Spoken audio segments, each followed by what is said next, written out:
Kondisi cuaca yang tidak menentu diakui Kepala DLH Kota Palembang sempat mempengaruhi pembangunan PSEL di Palembang. Kendati begitu, pembangunan dinilai masih on the track.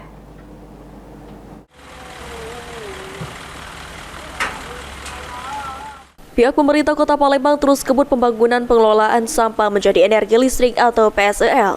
Kepala DLH Kota Palembang Ahmad Mustain menerangkan, berdasarkan laporan dari akhir Maret 2025 lalu, progres PSEL di Kota Palembang sudah mencapai 20%.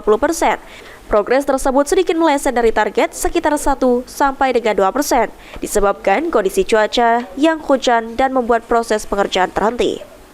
Kendati meleset dari target, namun progres masih on the track, dan target penyelesaian tetap diharapkan pada Oktober tahun 2026 mendatang.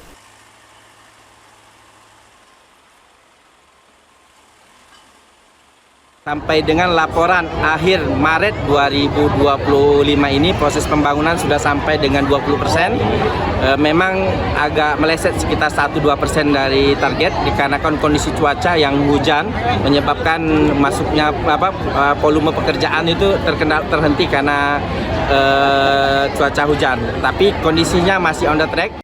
Ditambahkan Ahmad Mustain, jika sudah beroperasional secara penuh, PSEL Kota Palembang bisa menangani 1.100 ton sampah per hari dan mampu memproduksi energi listrik sebesar 20 MW.